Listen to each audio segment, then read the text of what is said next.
It is often a dilemma faced by persons removed from seats contested in the courts, months, even years after they assumed office.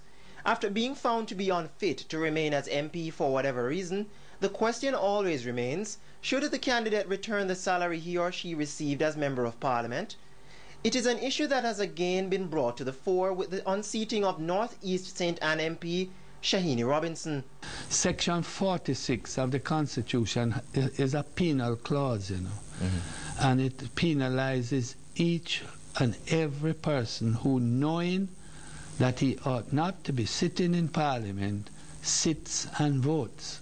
Yes. And the Attorney General, it places an onus on the Attorney General to bring an action against them for the recovery of money.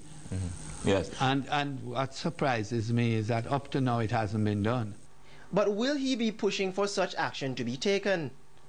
When quizzed, Mr. Dabdoob sounded an early warning. I can warn her from now. If she doesn't move very quickly, I'm going to go to court and have the court force her to do it. He feels a by-election in North East St. Ann will by no means be a sure shot for either party, as the seat could go either way.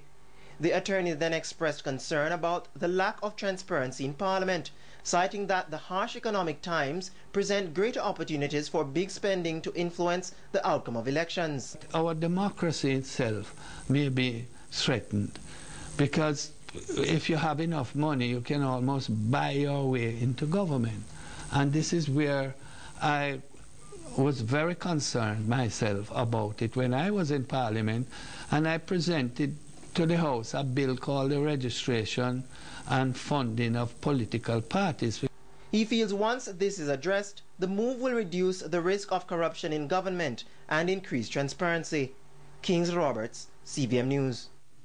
Now, meanwhile, firm supporters of Ms. Robinson are eager to prove the unseated MP can regain control of the Northeast St. Ann constituency. Earlier today, they had much to say on the matter, noting that their representative over the past years still has what it takes to come out on top. We want the election now, because Shaheni Robinson refused to lose. We want the election now. And no way can anyone else come in and take her seat. So we are ready for election to show them again that she is a winner. Northeast St. Ann is one of the safest seats for the Jamaica Labour Party. It's as safe as any in Kingston, anywhere. We're ready down here. We're right behind Shaheni. Bring on the by-election. We're ready right now. So all now wait to see what the weeks ahead have in store. Now we have the graphic account of a man who spent a night behind bars at a Portmore police station. He says he was set upon and literally set on fire by other inmates, but the officers on duty heard nothing.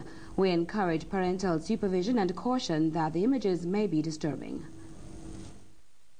Bound and mercilessly tortured by men linked to the Newlands umbrella gang is how this man, whose identity CVM News has decided to protect, describes his ordeal after being arrested and taken to the 100-man police station.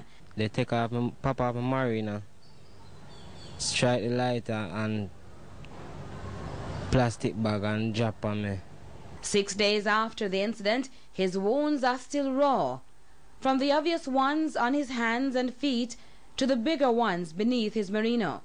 The complainant, who was eventually granted a $20,000 bail the following day, says he was caught with an ounce of ganja inside his bar, placed in a holding area by an officer, but later transferred by another to the cell where the gang members were, and almost immediately set upon.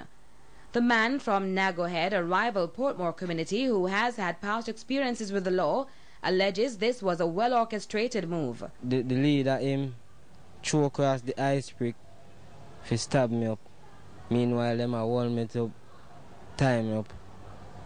So them couldn't get the ice pick to stab me up. So them, all of them just gang down upon me. All 5 of them just gang down upon me and just start tie me up. Tie up my hand, tie up my foot and just start burn me up. His cries for help, he says, triggered an uproar, so he's lucky to be alive during what might have been his longest night ever under the watch of crime fighters. The guard room is just nearby. So the time I get to shout out, them start holding me. So everybody start make up noise in the cell. And every one of the cell start make up noise. So them couldn't get for ear. His mother is livid that the police reportedly showed signs of doubt. couldn't even talk to the pain what I'm on. I couldn't even talk. More than just tell them, say it's them burn me up. And when I reach in the CIB room, the police them is talking like it's lie, I'm telling. She charges the police's tardiness stalled the processing and delayed his bail, subjecting him to such abuse, while their delay in taking her son for treatment led to him mistrusting them. I need to find out really what the police them were doing at the time when he was screaming out for help and, you know, getting all those burns over his body. CVM News has since learned 5 inmates were charged with assault occasioning grievous bodily harm, but the family is still burning with anger. I need the bigger heads over them to step in, because this is my child, you know, and you can never take a man and put him in jail, make another inmate do him like this. The police